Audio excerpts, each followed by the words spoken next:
Hello students, कैसे हैं आप लोग। आज हम लोग पढ़ने वाले हैं एनाटॉमी ऑफ फ्लावरिंग प्लांट्स के बारे में। और इससे पहले हम लोग बायोलॉजिकल क्लासिफिकेशन, लिविंग वर्ड और एनिमल किंगडम और प्लांट किंगडम के बारे में पढ़ चुके हैं और मॉर्फोलॉजी ऑफ फ्लावरिंग प्लांट भी पढ़ चुके हैं। इससे पहले की जितनी भी वीडियोज़ हैं वो हमारी प्लेलिस्ट पे अवेलेबल है, वहाँ से आप उसको गो थ्रू कर सकते हैं। अगर आपका कोई भी लेक्चर मिस हो गया या कोई भी वीडियो मिस हो गई तो आप उसको एक बार गो थ्रू कर सकते हैं, उसको देख सकते हैं। आज हम लोग पढ़ेंगे एनाटॉमी ऑफ फ्लावरिंग प्लांट के बारे में। सबसे पहले अगर आपने चैनल को सब्सक्राइब नहीं किया तो चैनल को सब्सक्राइब जरूर कर लीजिए और वीडियो अच्छी लगे तो वीडियो को लाइक ज़रूर कीजिएगा। आपका हर एक लाइक हमारे लिए एटीपी की तरह वर्क करता है कि इस तरह की वीडियो हम आपके लिए और बना के ला सकें। तो इस चैप्टर में हम लोग पढ़ेंगे कि जो फ्लावरिंग प्लांट्स होते हैं तो उसमें टिश्यू किस तरह से और कितने टाइप के टिश्यूज़ होते हैं। यहाँ पे सबसे पहले क्या देख लेते हैं।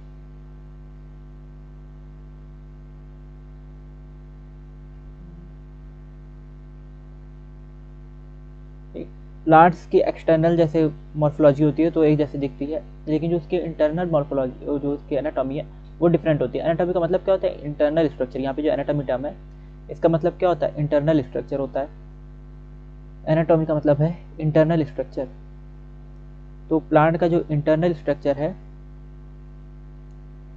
ये अलग अलग प्लांट में अलग अलग टाइप का होता है। तो यहाँ पे देख लेते हैं, एनाटॉमी की डिफरेंस लिखी हुई है। Study of internal structure of plant is called anatomy. तो एनाटॉमी क्या होता है?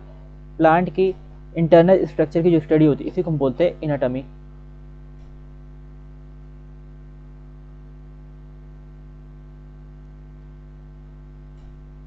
इसमें हम लोग इंटरनल स्ट्रक्चर और फंक्शनल ऑर्गेनाइजेशन भी देखते हैं हर प्लांट का। Plant have cell as the basic unit, cells organize tissues and internal tissues. ये हम पढ़ चुके हैं कि सेल से क्या बनता है। प्लांट जैसे एनिमल के प्लांट है तो उसमें सेल्स होते हैं, सेल से फिर टिश्यू बनता है, सेल से क्या बनता है? टिश्यू बनता है, और फिर टिश्यू से क्या बनते हैं? ऑर्गन्स बनते हैं। तो ये याद रखना है कि सेल्स है, सेल से टिश्यू बनते हैं और टिश्यू से ऑर्गन बनते हैं। तो प्लांट में भी इसी तरह से होता है, प्लांट में सेल्स होती हैं, उससे प्लांट टिश्यू बनते हैं। ठीक है, मेस्मेटिक टिश्यू और मेस्मेटिक होता है और एक होता है आपका परमानेंट टिश्यू। ठीक है, तो ये डिफरेंट टाइप के टिश्यूज बनते हैं और इसमें भी फिर डिफरेंट टाइप्स होते हैं टिश्यूज में भी।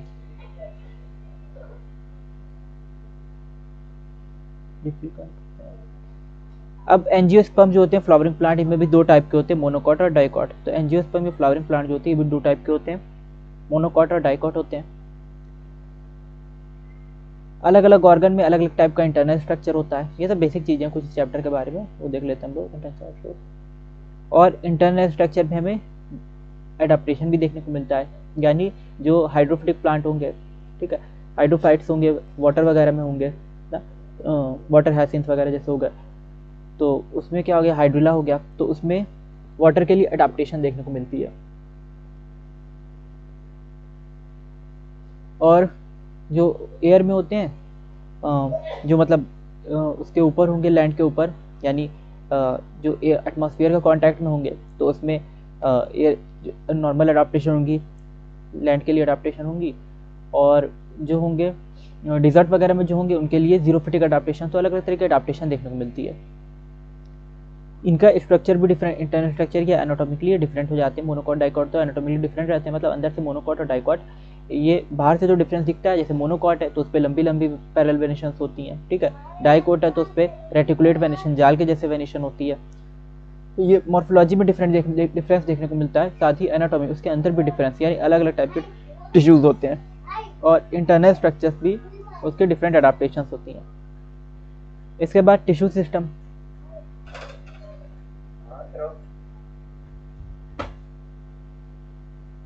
थ्री टाइप्स के टिश्यूज होते हैं। तो यहाँ पे थ्री टाइप्स के टिश्यूज हैं, एपिडर्मल टिश्यू और ग्राउंड और फंडामेंटल टिश्यू। ठीक है, ग्राउंड या फंडामेंटल टिश्यू है और पेस्कुलर या कंडक्टिंग टिश्यू। थ्री टाइप्स के टिश्यू देखने को मिलते हैं। एपिडर्मल टिश्यू जो ऊपर होते हैं लीफ वगैरह पे, ठीक है, और उसके बेस पे अंदर के साइड होंगे इंटरनल ग्राउंड टिश्यू या फंडामेंटल टिश्यू बोलते हैं। और उसकी वेसल्स वगैरह में होते हैं प्लांट के, जैसे जाइलम, कंडक्टिंग टिश्यू होते हैं। तो ये तीन तरह के यहाँ पे टिश्यू देखने को मिलते हैं, एपिडर्मल, ग्राउंड या फंडामेंटल, और वेस्कुलर या कंडक्टिंग टिश्यू। ये इसके लोकेशन पे बेस्ड होते हैं। ठीक है, लोकेशन पे, स्ट्रक्चर और लोकेशन, तो याद रखना कि स्ट्रक्चर और लोकेशन के बेसिस पे, प्लांट में स्ट्रक्चर और लोकेशन के बेसिस पे 3 टाइप के टिश्यूज हैं, एपिडर्मल, ग्राउंड या फंडामेंटल, वैस्कुलर, कंडक्टिंग टिश्यू। अब एपिडर्मल टिश्यू देखते हैं कि एपिडर्मल टिश्यू क्या होता है। तो एपिडर्मल टिश्यू जो होता है ये आउटर मोस्ट कवरिंग बनाता है, प्लांट की आउटर मोस्ट कवरिंग, यानी लीफ वगैरह बाहर साइड या स्टोमेटा पे होगा या स्टेम्स वगैरह पे होगा, तो डिफरेंट जगह पे हो सकता है, रूट्स वगैरह पे भी होता है। तो किस तरह से होता है देखते हैं। एपिडर्मल टिश्यू ये आउटर मोस्ट कवरिंग बनाता है प्लांट बॉडी की, यानी प्लांट के सबसे बाहर की साइड, जैसे हमारे सबसे बाहर की साइड स्किन है, ठीक है, हमारी बॉडी के बाहर की साइड क्या स्किन है, तो उसी तरह से प्लांट में बाहर की साइड जो कुछ भी देखने को मिलेगा तो एपिडर्मल टिश्यू से बना हुआ है। एपिडर्मल सेल्स इसमें होती हैं, स्टोमेटा होते हैं और एपिडर्मल अपेंडेजेस होते हैं, ठीक है, ये सब एपिडर्मल टिश्यू में आते हैं। स्टोमेटा यानी लीफ पे जो पोर्स होते हैं, लीफ पे जो इस तरह का छेद के जैसा स्ट्रक्चर देखने को मिलता है, ये होता है स्टोमेटा। यहाँ से ये गैसेस का एक्सचेंज करते हैं, जैसे हम लोग गैसेस एक्सचेंज कैसे करते हैं, सांस कैसे लेते हैं, नोज के थ्रू लेते हैं, ठीक है, नोज यानी नाक के थ्रू सांस लेते हैं। तो इसी तरह से प्लांट जो होते हैं, प्लांट की लीफ वगैरह, तो उसमें स्टोमेटा के थ्रू रेस्पिरेशन होता है, वहाँ से वो गैसेस एक्सचेंज करते हैं। तो ये स्टोमेटा है, एपिडर्मल सेल्स हैं, ठीक है, जो इसके बाहर लीफ की साइड होंगी, और एपिडर्मल अपेंडेजेस, ट्राइचोम्स और हेयर्स होते हैं। तो ये इसमें क्या ट्राइचोम्स हैं और हेयर्स हैं। तो ये लीफ वगैरह पे, स्टेम पे, रूट पे ट्राइचोम्स या हेयर भी देखने को मिलते हैं। Epidermis is the outer most layer of primary plant body. तो एपिडर्मिस क्या आउटर मोस्ट लेयर होती है, सबसे बाहर की लेयर है प्राइमरी प्लांट बॉडी की। और तो एपिडर्मिस के बाद थोड़ा सा याद रखना है कि क्या आउटर मोस्ट लेयर होती है, elongated compactly arrange cells which have form a continuous layer. तो इलोंगेटेड होती है, कॉम्पैक्टली अरेंज होती है और इसमें कॉन्टिन्यूअस लेयर बनती है, ठीक है। इसमें सेल्स कैसी इलोंगेटेड है, कॉम्पैक्टली अरेंज है, जैसे यहाँ पे दिख रही है इलोंगेटेड सेल्स दिख रही हैं, ठीक है, लंबी लंबी सेल्स हैं और कॉम्पैक्टली अरेंज है ये, ठीक है, बहुत पास पास में होती हैं और एक कंटिन्यूअस लेयर बनाती हैं, ठीक है, ये लाइन बाय लाइन इस तरह से बनाती हैं, ज़्यादा गैप नहीं होता बीच बीच में, ठीक है। तो इलोंगेटेड है, कंटिन्यूअसली अरेंज है, कॉम्पैक्टली अरेंज है और कंटिन्यूअस लेयर है। ये एपिडर्मिस की हो गई। Epidermis is usually single layered, ठीक है, सिंगल लेयर इसकी होती है, यानी एक से ज़्यादा लेयर नहीं होती, सिंगल ही लेयर एपिडर्मिस में होगी। कुछ में ज़्यादातर डबल लेयर भी हो सकती है, लेकिन ज़्यादातर क्या होती है एपिडर्मिस सिंगल लेयर होती है, सिंगल लेयर सेल्स होती है। इस तरह से सिर्फ एक लेयर होगी सेल की, जैसे प्लांट है उसके स्टेम पे या उसके लीफ पे इस तरह से बाहर के साइड ऐसे लड़ी सिंगल लेयर सेल की कॉम्पैक्टली अरेंज होगी, ठीक है। बहुत ज़्यादा फेयर स्ट्रक्चर तो नहीं यहाँ बन सकता है, तो इसको ऐसे बना के दिखा देते हैं कि सिंगल लेयर यहाँ पे सेल्स हैं, एक लेयर में इस तरह से होती है। अंदर से ये अंदर का साइड स्टेम है, बाहर के साइड इस तरह की सेल है, ठीक है, ये अंदर स्टेम है पूरी और बाहर के साइड उसके सिंगल लेयर सेल है। तो इस तरह का कुछ स्ट्रक्चर यहाँ पे देखने को मिलता है। सिंगल लेयर इलोंगेटेड, ठीक है, कॉम्पैक्टली अरेंज्ड, कंटिन्यूअस लेयर है। और इसमें जो एपिडर्मिस होती है, एपिडर्मल सेल्स होती हैं, ये पैरेनकाइमेटस होती हैं। पैरेनकाइमेटस यानी इसमें किस तरह का टिश्यू है, पैरेनकाइमा, जहाँ से डिफरेंट टाइप के टिश्यू होते हैं, ठीक है, जो परमानेंट टिश्यू होते हैं वो डिफरेंट टाइप के होते हैं, तो उसमें एक पैरेनकाइमा आता है, यानी पैरेनकाइमा, कोलेनकाइमा, स्क्लेरेनकाइमा। तो पैरेनकाइमा जो होता है जनरली ग्रीन कलर का ये होता है, ग्रीन होता है, डिफरेंट भी हो सकता है और भी अलग अलग कलर का हो सकता है। तो ये पैरेनकाइमेटस होती हैं, पैरेनकाइमा सेल्स की होती हैं। Small amount of cytoplasmic lining, cytoplasm lining the cell wall and a large vacuole, ठीक है, lining the cell wall and, तो इसमें थोड़ा सा साइटोप्लाज्म देखने को मिलता है ना, और वो कहाँ पे होगा, सेल वॉल के नियर होगा।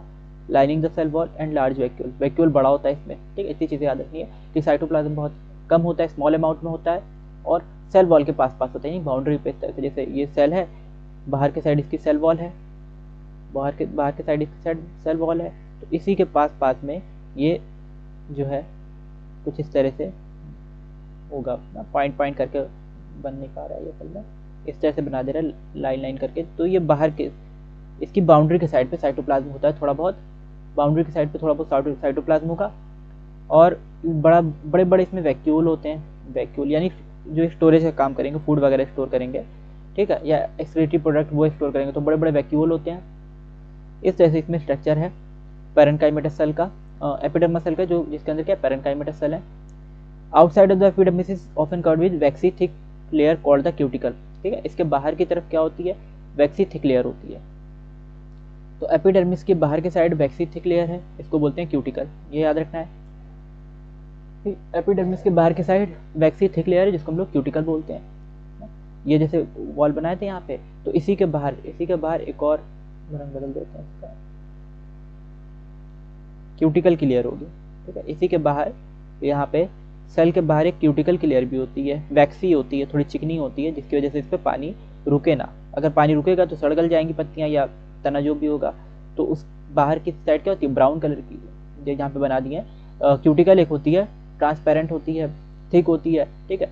और ये क्या करती है, ये वाटर को रिटेन नहीं होने देती, वाटर को क्या करेगी, इस पर स्लिप होता रहेगा। अगर वाटर इस पर पड़ रहा है बारिश की वजह से या किसी वजह से पानी इस पर पड़ रहा है तो स्लिप होता रहता है। तो ये एक प्रोटेक्टिव कवरिंग है जो कि इसकी क्यूटिकल है, ठीक है। और साथ ही साथ ये लॉस ऑफ वाटर को भी रोकती है, लॉस ऑफ वाटर को भी प्रिवेंट करती है, ठीक है। यानी इसके थ्रू वाटर जो है वो वाटर लॉस नहीं होगा। यहाँ पे तो वाटर लॉस को रोकने का भी काम करती है। इतनी मोटी लेयर है तो अंदर का वाटर जो है ये बाहर नहीं, जैसे बहुत ज़्यादा अगर गर्मी पड़ रही है या डिजर्ट वाली कंडीशन है तो यहाँ पे क्या है कि क्यूटिकल इसके ऊपर है, तो अंदर का पानी जो है वो बाहर नहीं जाएगा, यानी ये सूखेंगे नहीं पत्तियाँ या तना जो होगा जल्दी सूखेगा नहीं, ख़राब नहीं होगा, डिहाइड्रेशन उसका नहीं होगा। तो लॉस ऑफ वाटर को भी ये रोकती है। और cuticle is absent in roots, ठीक है। रूट्स में क्यूटिकल नहीं होती, ये याद रखना है। रूट्स को छोड़ के बाकी हर जगह क्यूटिकल होती है, ठीक है, रूट्स में नहीं होती। स्टोमेटा, फिर हमें स्टोमेटा देखने को मिलते हैं, ठीक है। लीफ पे स्टोमेटा होते हैं। एपिडर्मिस ऑफ लीव्स ना, स्टोमेटा कहाँ पे होते हैं, एपिडर्मिस ऑफ लीव्स में। स्टोमेटा जो होती है ये ट्रांसपीरेशन और गैसियस एक्सचेंज में हेल्प करते हैं, ठीक है। ट्रांसपीरेशन और गैसियस एक्सचेंज में हेल्प करते हैं स्टोमेटा, यानी कुछ रेगुलेट अमाउंट में वाटर जो होगा, ठीक है, पूरा वाटर तो बाहर नहीं जाएगा, कुछ वाटर जितना बाहर जाना चाहिए वो ट्रांसपीरेशन के थ्रू, ठीक है। स्टोमेटा जब खुलेगा तो यहाँ से पानी लीफ से क्या हो जाएगा, बाहर चला जाएगा, ठीक है। तो लीफ के अंदर कुछ पानी बाहर भी निकलना चाहिए ना, तो ट्रांसपीरेशन के थ्रू होता है, या कुछ वेस्ट मटेरियल जो भी बाहर निकलना चाहिए गैसेस फॉर्म में, तो ये स्टोमेटा से ट्रांसपीरेशन से क्या होता है, गैसियस फॉर्म में वाटर वेपर वगैरह जो है वो बाहर आ जाती है। और गैसियस एक्सचेंज भी इसी से होता है, ऑक्सीजन अंदर जाएगी, कार्बन डाइऑक्साइड बाहर आएगी, ठीक है। ये स्टोमेटा जैसे बना हुआ है तो इससे ट्रांसपीरेशन जब हो रहा है तो वाटर बाहर निकल रहा है, वाटर वेपर बाहर निकल रही है, गैस फॉर्म, स्टोमेटा से गैस फॉर्म में ही चीज़ें बाहर निकलती हैं, याद रखना है। तो ये वाटर ये गैसियस फॉर्म में, यहाँ पे लिख देते हैं जी, ठीक है, ये गैसियस फॉर्म में वाटर, यानी वाटर वेपर है, असल में क्या वाटर वेपर है। और इसके थ्रू ऑक्सीजन अंदर जाती है, कार्बन डाइऑक्साइड बाहर आती है। तो जब ये खुलेगा तो ये ऑक्सीजन जो होगी वो अंदर जाएगी और कार्बन डाइऑक्साइड बाहर आएगी ना, कार्बन डाइऑक्साइड बाहर आएगी। एक मिनट, यहाँ पे ये प्लांट है ना, तो प्लांट में क्या होता है, प्लांट में जनरली, हाँ सही है ये चीज़, ऑक्सीजन कार्बन डाइऑक्साइड ये बाहर आ रही है और ऑक्सीजन अंदर जा रही है। फोटोसिंथेसिस के टाइम पे कार्बन डाइऑक्साइड भी अंदर जाने लगती है। तो ये चीज़ याद रखनी कि जब दिन का समय होता है तो दिन में कार्बन डाइऑक्साइड भी अंदर जाती है, ठीक है। दिन में क्या होगा, दिन में कार्बन डाइऑक्साइड भी, ऐसे हर टाइम क्या होता है कि ऑक्सीजन अंदर जा रही है, कार्बन डाइऑक्साइड बाहर निकल रही है, जैसे हम लोग में भी होता है, सांस लेते हैं ऑक्सीजन अंदर जाती है बॉडी के और कार्बन डाइऑक्साइड बॉडी के बाहर आती है। तो इसी से प्लांट में जो लीव्स है उस पर जो स्टोमेटा है, तो उस स्टोमेटा से क्या होता है कि उस पर ऑक्सीजन, उससे जब वो खुला हुआ स्टोमेटा तो उससे ऑक्सीजन अंदर आ रही है और कार्बन डाइऑक्साइड जो अंदर वेस्ट प्रोडक्ट जो एक तरह से है, कार्बन डाइऑक्साइड जब ये सांस ले रहा है तो कार्बन डाइऑक्साइड स्टोमेटा के थ्रू बाहर निकल जा रही है, ठीक है, ये चीज़ है। लेकिन जब दिन में फोटोसिंथेसिस हो रहा है उस टाइम पे कार्बन डाइऑक्साइड चाहिए होती है, तो वो स्टोमेटा से ये एब्जॉर्ब करते हैं, यानी कार्बन डाइऑक्साइड अंदर भी जाती है स्टोमेटा से, ये चीज़ याद रखनी बस।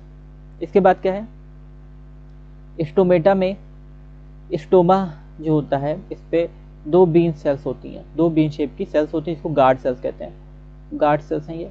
तो ये इस तरह से ये दो सेल्स हैं, एक ये है, एक ये बीन के जैसी दिख रही है, सेम की बीज ना, सेम की बीज के जैसी ये कुछ दिखती है, तो ये बीन के जैसी दिखती है या लुबिया की बीज की जैसी दिख रही है। तो ये क्या है, ये जो इस तरह से दिख रहा है इसको हम बोलेंगे गार्ड सेल्स, ठीक है। ये गार्ड सेल्स होती हैं और गार्ड सेल्स जो हैं, ठीक, जब ये फूल जाती हैं तो ये क्या होता है, जब इसके अंदर वाटर आएगा, जब ये फूलेंगी तो फोटोसिंथेसिस की वजह से क्या होता है, इनमें वाटर फिल हो जाता है गार्ड सेल्स में, क्योंकि इनके अंदर गार्ड सेल्स के अंदर क्या होता है, क्लोरोप्लास्ट होता है, ठीक है, क्लोरोप्लास्ट होता है। ये गार्ड सेल भी फोटोसिंथेसिस करती हैं, गार्ड सेल खुद भी फोटोसिंथेसिस करती हैं।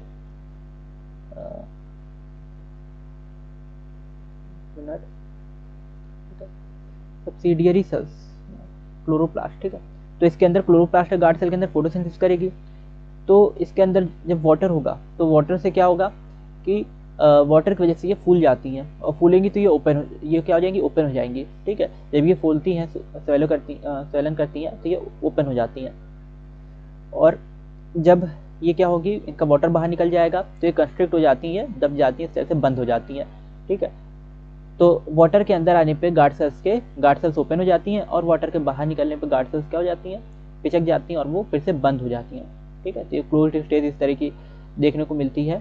हालांकि दूसरा डायग्राम दिया हुआ डम्बल शेप, ये ग्रास में दिया हुआ डम्बल शेप की अलग अलग तरह की गार्ड सेल्स होती हैं। इस तरह की बीन शेप की होती हैं डाइकॉट में, और ये डम्बल शेप की होती हैं मोनोकॉट में, ग्रास वगैरह में डम्बल शेप की होती है। तो ये याद रखना है कि डाइकोट की भी होती हैं और डम्बल शेप की भी होती हैं। ठीक है, डाइकोट में बीन शेप की होती हैं, डाइकोट में कैसी होती है, बीन सेम के बीच के जैसी गार्ड सेल्स होती हैं। ये बीच में स्टोमा है, जो खाली जगह वो स्टोमा है। स्टोमेटल पोर भी इसको क्या बोलते हैं, स्टोमेटल पोर भी बोलते हैं ना। तो बीच में जो खाली जगह स्टोमेटा है, इसके थ्रू कार्बन डाइऑक्साइड जो है बाहर निकलेगी, ऑक्सीजन अंदर जाएगी, या फोटोसिंथेसिस में कार्बन डाइऑक्साइड भी अंदर जाएगी। तो ये स्टोमा है, और इसके चारों तरफ क्या, ये गार्ड सेल्स हैं। जैसे घर होता है तो घर में एक एंट्री जो होता है, एंट्री पॉइंट, तो वहाँ पे क्या होता है, गेट लगे होते हैं। उसी तरह से यहाँ पे गार्ड सेल्स लगी हुई हैं। ठीक है, ये इसका एंट्री पॉइंट, ये खुला हुआ है, और यहाँ पे गार्ड सेल्स लगी हुई हैं।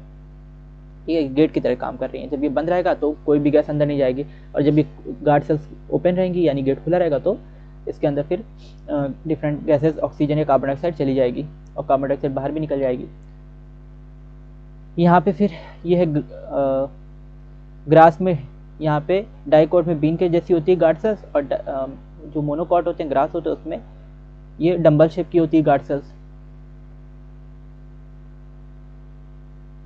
तो गार्ड सेल्स स्टोमेटल पोर को इंक्लोज करती हैं, और ग्रासेस में गार्ड सेल डंबल शेप की होती हैं। ये बता दिया आपको, ग्रासेस में जो गार्ड सेल्स होती है डंबल शेप की होती हैं।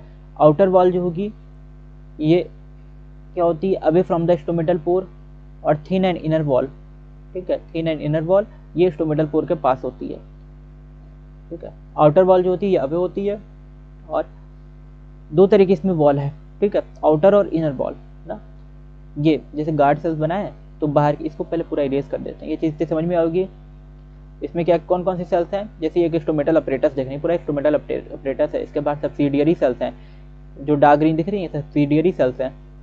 और इसके अंदर क्या गार्ड सेल्स हैं, बाहर की साइड एपिडर्मल सेल्स हैं।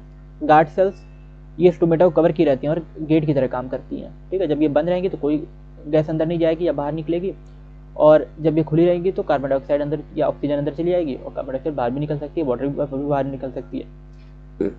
अब यहाँ पे इसको इरेज करके देखते हैं कि इसमें आउटर और इनर वॉल क्या है। आउटर और इनर वॉल, तो यहाँ पे ये दिख रहा होगा आउटर वॉल और इनर वॉल। ये जो है गार्ड सेल की बाहर की जो वॉल है, इसको बोलते हैं आउटर वॉल, इसको हाईलाइट कर दिए। गार्ड सेल की बाहर की वॉल को आउटर वॉल कहते हैं। ये थिन होती है, बाहर के साइड होती है। और गार्ड सेल की जो अंदर की वॉल है ये थोड़ी थिक होती है, इसको बोलते हैं इनर वॉल। तो इस तरह से दो वॉल हैं, आउटर और ये एक मिनट, गार्ड सेल की जो आउटर वॉल है ये थिक होती है ना, आउटर वॉल वाली थिक है, इनर वाली थिन है, ये याद रखना। एक थोड़ा डायग्राम में गड़बड़ बना हुआ है, थोड़ा सा हाईलाइट इसको कर दिया। अंदर की वॉल ये इनर वॉल ये थिन होती है, और बाहर की वॉल थिक होती है। तो ये चीज़ याद रखनी है, बाहर की वॉल थिक है, आउटर वॉल है, और अंदर की वॉल इनर वॉल है, ये थिन है। ठीक है, इस साइड भी ये अंदर की वॉल है, इनर वॉल है, और ये थिन है, और बाहर की वॉल जो है ये आउटर वॉल है, ये थिक है। ठीक है, तो बाहर की बाउंड्री और अंदर की बाउंड्री इस तरह से इसमें स्ट्रक्चर है गार्ड सेल्स में।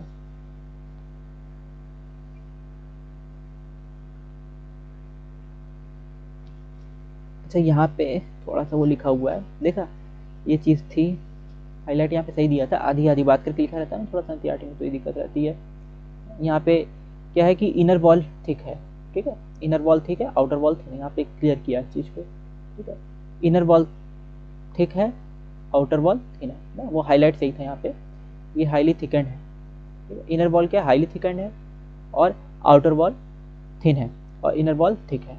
ठीक है, इनर वॉल मोटी होती है, आउटर वॉल पतली होती है। The guard cell possess chloroplast and regulate the opening and closing of stomata. Guard cell जो होती है ये इसमें क्लोरोप्लास्ट होते हैं, और ये क्लोरोप्लास्ट होते हैं, इसमें फोटोसिंथेसिस हो जाता है, इस वजह से ओपनिंग और क्लोजिंग ऑफ स्टोमेटा भी होती है गार्ड सेल से, यानी स्टोमा को ओपन या क्लोज करता है। कुछ एपिडर्मल सेल्स भी इसके पास होती हैं, गार्ड सेल के पास कुछ एपिडर्मल सेल्स भी होती हैं, और इनकी स्पेशलाइज्ड शेप और साइज होता है। ठीक है, इनका स्पेशलाइज्ड शेप और साइज होता है। विसिनिटी में होती हैं गार्ड सेल्स की, यानी बहुत पास में होती हैं, ठीक है। तो ये जैसे सब्सिडियरी सेल्स हैं, सब्सिडियरी सेल्स भी होती हैं, ये गार्ड सेल्स के बहुत पास होती हैं। यहाँ पे डायग्राम अच्छा से दिख रहा है, ये सब्सिडियरी सेल्स हैं, ये बीच में गार्ड सेल डंबल शेप की और ये किनारे किनारे सब्सिडियरी सेल्स हैं। तो ये सब्सिडियरी सेल्स जो होती है, ठीक है, तो ये इनका स्पेशलाइज्ड स्ट्रक्चर होता है, मॉडिफाइड स्ट्रक्चर होता है, इस वजह से इसको क्या बोलते हैं, सब्सिडियरी सेल्स, ठीक है। ये भी एपिडर्मल सेल्स ही हैं, गार्ड सेल्स के किनारे के जो सेल्स हैं ये भी एपिडर्मल सेल्स हैं, लेकिन ये क्या है, इनका थोड़ा सा मॉडिफाइड स्ट्रक्चर है, इनका थोड़ा स्पेशलाइज्ड स्ट्रक्चर है, इसलिए इसको बोलते हैं सब्सिडियरी सेल्स, ठीक है। इसके बाद है stomatal aperture guard cells surrounding the subsidiary cells are together called stomatal apparatus. तो ये स्टोमेटल अपरेटस है। स्टोमेटल अपरेटस में क्या क्या आता है, स्टोमा आएगा, गार्ड सेल्स आएंगी और इसकी सब्सिडियरी सेल्स, तो इन सबको मिलाकर हम बोल देते हैं स्टोमेटल अपरेटस। तो इतनी चीज समझ में आई कि ये क्या क्या था पूरा स्ट्रक्चर स्टोमेटा का। जैसे लीफ है तो लीफ में बीच बीच में क्या होता है, पोर्स होते हैं, जिसको बोलते हैं स्टोमेटा। अब स्टोमेटा में स्टोमा होता है, बीच का पोर, स्टोमेटल पोर भी इसको बोलते हैं, और किनारे किनारे पे गार्ड सेल्स होते हैं जिसमें क्लोरोप्लास्ट होता है, और ये ओपनिंग या क्लोजिंग का काम करती हैं। फिर इसके किनारे क्या होती है, सब्सिडियरी सेल्स होती हैं। सब्सिडियरी सेल्स जो है ये मॉडिफाइड एपिडर्मल सेल्स होती हैं। और डाइकोट में बीन शेप की सेल होती है और मोनोकॉट में डंबल शेप की सेल होती है, गार्ड सेल्स होती हैं। Cells of epidermis bear number of hairs. अब इस एपिडर्मिस के सेल्स में क्या होता है, नंबर ऑफ हेयर्स देखने को मिलते हैं, रूट हेयर्स, ठीक है। ये unicellular elongation of the epidermal cells हैं, ठीक है। रूट हेयर्स जो होते हैं यानी रूट पे जो निकले होते हैं ना, रूट पे कौन से सेल्स होते हैं, एपिडर्मल सेल्स जो रूट पे हैं, तो ये भी एपिडर्मल सेल ही है, और यूनिसेलुलर होते हैं, इलोंगेटेड होते हैं। रूट हेयर्स ये हम लोग पहले पढ़ चुके हैं रूट सिस्टम में, ठीक है, मॉर्फोलॉजी में। तो यहाँ पे रूट हेयर्स जो होता है यूनिसेलुलर इलोंगेशन यानी सिंगल सेल स्ट्रक्चर है, एपिडर्मिस में होता है सेल के। कहीं डायग्राम बना हो तो है, डायग्राम तो कहीं दिया नहीं है, ये रूट हेयर का डायग्राम दिया हुआ है। तो ये सिंगल सेल है, ये इलोंगेशन इस तरह से है, ठीक है, सिंगल सेल है और इसका इलोंगेशन है ना सेल्स का, इसी को बोलते हैं रूट हेयर। ये दिख रहा है लंबा लंबा उंगली के जैसा निकला हुआ, ये रूट हेयर है, जड़ में निकला रहता है। तो रूट हेयर यहाँ पे number of hair, cells of epidermis, unicellular elongation है। Epidermal cells absorb water and minerals, तो ये वाटर और मिनरल्स को एब्जॉर्ब करता है, वाटर और मिनरल्स को एब्जॉर्ब करता है सॉइल से, ठीक है। इसकी हेल्प से क्या होता है, रूट क्या करती हैं, वाटर और मिनरल सॉइल से एब्जॉर्ब करती हैं। तो कैसे एब्जॉर्ब करती हैं, रूट हेयर की हेल्प से। तो याद रखना है कि ये जो प्लांट होता है, तो प्लांट की रूट सॉइल से वाटर और मिनरल एब्जॉर्ब करती है, ये रूट हेयर की हेल्प से करती है। और रूट हेयर क्या होते हैं, ये सिंगल सेल्ड स्ट्रक्चर होते हैं और लंबे लंबे इलोंगेटेड स्ट्रक्चर है, जो सॉइल के पार्टिकल के साथ कनेक्ट रहते हैं और उससे वाटर या मिनरल एब्जॉर्ब कराने में हेल्प करते हैं। नेक्स्ट है on the stem the epidermal hairs are called trichome, ठीक है। स्टेम पे जो एपिडर्मल हेयर्स होते हैं इसको ट्राइकोम बोलते हैं। तो अलग अलग नाम है, रूट पे जो एपिडर्मल हेयर है उसको क्या बोला है, रूट हेयर, और यहाँ पे जो है एपिडर्मल हेयर स्टेम पे उसको बोला है ट्राइकोम, ठीक है, ट्राइचोम या ट्राइकोम बोलते हैं। तो ट्राइकोम जो है शूट सिस्टम, ट्राइचोम ये शूट सिस्टम है, और ये मल्टी सेलुलर, तो ट्राइचोम्स क्या होते हैं, मल्टी सेलुलर्स हैं, ठीक है। ब्रांच या अनब्रांच्ड हो सकते हैं, ब्रांचिंग भी हो सकती है ट्राइचोम की और अनब्रांचिंग भी हो सकती है, ठीक है, यानी ब्रांच कहीं भी हो सकते हैं। जैसे अभी देखे तो ये सिंपल रूट हेयर जिस तरह से थे, इसी तरह से ट्राइचोम भी हो सकते हैं। ये हम लोग देखे थे ट्राइचोम के हिसाब से, उसमें यहाँ पे तो कहीं दिया नहीं होगा, स्टेम वाले में दे सकता है, ये है ना एपिडर्मिस, तो ये ट्राइचोम्स दिए हुए हैं, ठीक है। मल्टी सेलुलर भी हो सकते हैं, तो ये ट्राइचोम्स है, ठीक है, एपिडर्मिस पे हैं, मल्टी सेलुलर हो सकते हैं। तो ट्राइचोम जो होते हैं ये क्या है, यहाँ पे देख लेते हैं। ट्राइचोम्स शूट सिस्टम मल्टी सेलुलर होते हैं, ब्रांच और अनब्रांच एंड सॉफ्ट और स्टिफ, ठीक है। ये सॉफ्ट होते हैं, सॉफ्ट हो सकते हैं या थोड़ा ठोस हो सकते हैं हल्के से। दे में इवन भी सेक्रेटरी ना, ग्लैंडुलर भी होते हैं, कुछ ना कुछ सिक्रेशन करते रहेंगे।